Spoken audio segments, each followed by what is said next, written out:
This is the Dogecoin 1-month overview reading for the month of August 2023. It's currently June 19th, 2023, 1:02 p.m. Eastern Time. Dogecoin at the time of this reading is currently 0.06188 or just over 6 cents USD. And the shuffle file for the Dogecoin reading was created on May 28th, 2023 at 2:21 p.m. Eastern Time. This is going to be a mixed month. At first glance, it looks super bullish, but then it's crossed with these Ace of Cups. The Wealth card is a sideways rotation, usually establishing support, and then a prominent move higher on the scale of whatever the reading is, and then another sideways rotation establishing a higher support level. But it's crossed with the Ace of Cups, so there's going to be some notable moves to the downside, offering opportunity to open up long positions. By notable, I mean like we're going to see a lot of price change, back and forth price swings. That's confirmed when we look at the 2023 one-year reading at the August cluster, where we have an important trough for the year here early in the month, and then we have an important crest, possible highest high even towards the end of the month. But there's a lot of back and forth in between, in the maybe two highs, one in the middle of the month and one at the end of the month, swinging back and forth, and then that all precedes a notable decline into a lowest low that takes place here in early September. If you're nimble, you can make quite a lot of money with the amount of trades that are going on here. Off of the highest high, we have a decline down to and through a support level. We meet a second support level, and then we rotate sideways along that support. That's support on a scale of a 1-month chart. And then behavior into the lowest low, we should see a decline to and through support on a 1-month scale. We bounce along that support sideways for a bit, and then we break down through multiple supports again on a scale of a 1-month chart, and that'll lead us into the low. Before we go any further, let's see how we're doing for June so far. I forgot to press play on that shuffle file, but there you go. So it looks like I was off by a day, right? I have the highest high here on the 6th. I may have even said either on the cusp of the 4th, 5th, or on the 6th, and it looks like it was here on the cusp of the 4th, 5th, and then we had another spike up on the 6th, and that was why it was difficult for me to determine where it was, because they're so close to each other with this like trough in between. But that's pretty solid. And then on the 8th, we have a notable drop. Well, we have that again, and that's followed by some more decline. What is this? The 14th.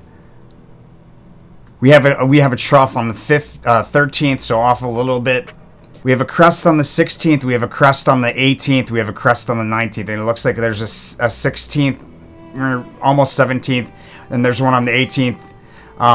Probably see some spike or something like that on the 19th, or it could end up being like, matter of fact, like into the 21st where we see that spike. But this is looking pretty solid so far, guys. You know, give or take a day here or there, the sequence of events is going to be pretty solid. And considering that was done May 5th, 2023 at 1:21 a.m. Eastern Time, it's pretty solid predictions, guys.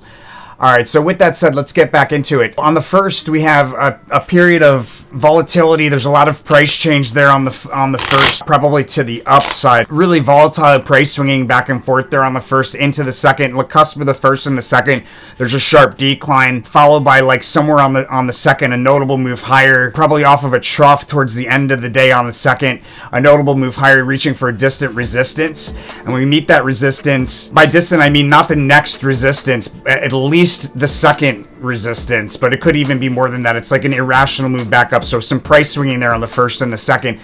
On the 3rd, we attempt to establish support. On the 4th, looks like that support becomes trusted, and we have about midday off of a trough. We have a significant move higher, and there's a unicursal there. So off of that significant move higher, there's probably opportunity either there on the 4th before a sharp decline on the 5th, or at the end of the day on the 5th. If there isn't a sharp decline on the 5th, then I would say there's going to be a sharp decline off of a peak or crest at the end of the day on the 5th. It's hard to determine which of those options, so you just have to follow along when it comes time, and it'll be one of those. On the 6th, we have another crest towards the end of the day that offers a trade opportunity. I'll talk about that in more detail, how I see an entry and an exit and all that stuff in the paid version of this reading. From that crest, we sell off down to and through support. We do a U-shaped reversal below another support, and then we come back and reuse it as support. A sharp drop into the 7th with a trough midday on the 7th and a big move higher to meet a key resistance level somewhere around the end of the day on the 8th, where we'll be like near overbought territory, and there should be some selling off into the cusp of the 8th, 9th, followed by an unexpected move higher and another trade opportunity on the cusp of the 9th, 10th. Bullish opportunity here, maybe like the cusp of the 10th or the 11th.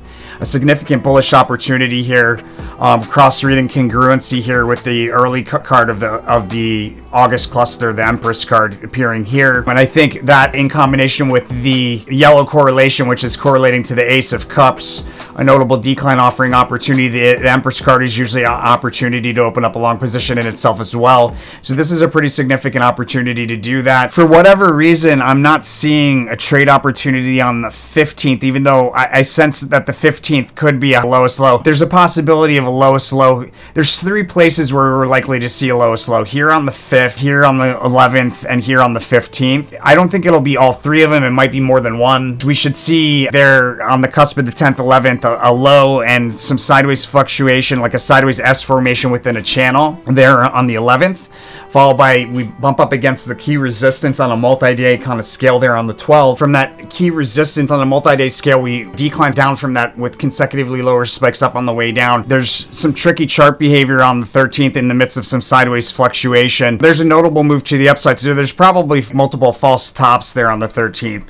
On the 14th, we come up against resistance that we've seen many times before, and there's a notable drop from that resistance, taking us into where we most likely have a lowest low on the 15th. This is the highest probable location of the lowest low here on the 15th. It has the most congruency, like identical congruencies, as the low correlation card does. If you see there's a yellow, a green, and 2 reds. They're the same yellow, green, and 2 red correlations that we see here on the 15th. So it's strong likelihood that this is where the lowest low takes place. Even if it's not the lowest low, it's going to be a significant trough, an important trough or bottom. It's possible that we're off by a couple days there and that we decline further through multiple support levels into a lowest low here on the 17th. And then there's some price swings. We might see it once or twice, right? But then there's price swings here and bullish price swings there on the 17th. And then on the 18th, we successfully turn resistance into new support. We probably have our highest price level yet for the month there. On the 19th, there's a brief peak that's easily missed, followed by a decline through multiple support levels. On the 20th, we have sideways rotation along a key support level on a multi-day scale.